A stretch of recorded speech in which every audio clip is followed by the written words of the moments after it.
Yeah, so our drive to Novosibirsk was pretty brisk, which means we've come here in the daylight. We have enough time to go out, take a walk and see the city.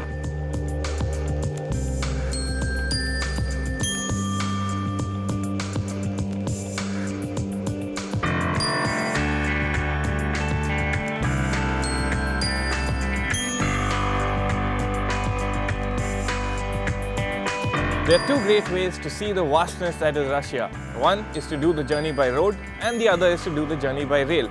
We are already on the road journey, so I'll tell you a bit about how to do it by rail. Of course, the best way is to be on the Trans-Siberian Rail route. Here we are in a museum that's dedicated to the trains that ply on it, and it's in a town called Novosibirsk, which is the capital of Siberia.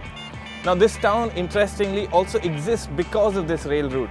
In the late 1800s, when they were developing the railway line, they couldn't find a way to cross the river Ob. This was the only point they could do it at, and 100 years later, it's grown into become the third largest city in Russia.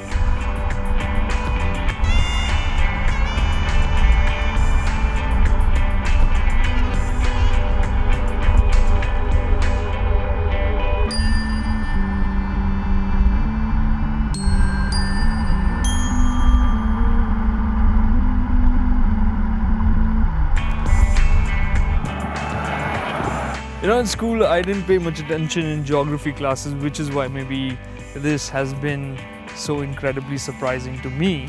I do know India is a big country and I've driven around a lot of it, and especially when you're in Rajasthan and you see the countryside open up around you, you can feel it. But the last 3 days have been incredible here in Russia. I mean, we'll cover 2,500 kilometers in these 3 days, and in that time all we have seen just open land, practically no civilization, just fields and fields in the sky.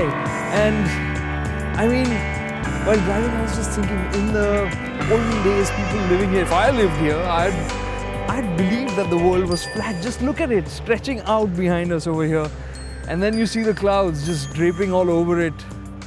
It's just staggering, and seeing this by road, unbelievable.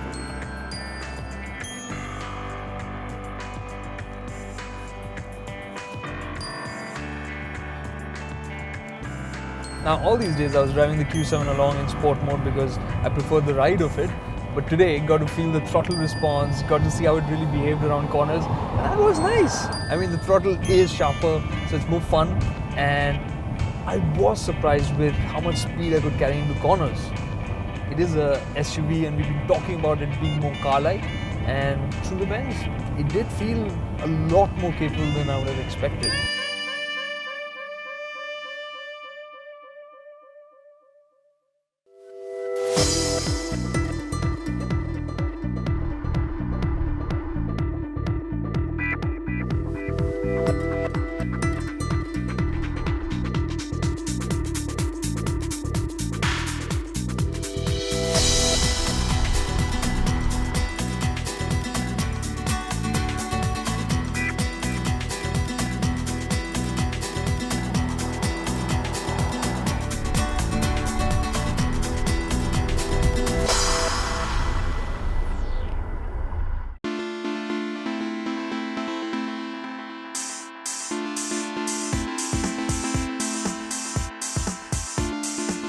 In Russia, when we look at a water body that size, we think it is big enough to be a lake. Yes, let's call it Baikal Lake. That is the Baikal Lake, and only the Russians would call it a lake, because in comparison to that, the Dal Lake would be a pond, right? In fact, the Baikal Lake is so big that if the world's water reserves ran out and you wanted drinking water, that could supply it for 50 years.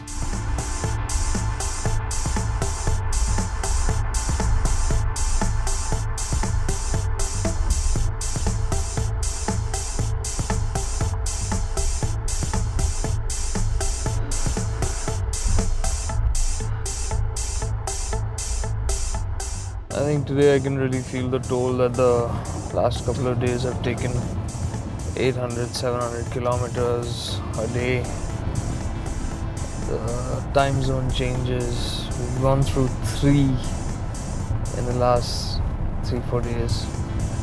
We lost about 2.5 hours. It just hits you when you get to your destination in the evening.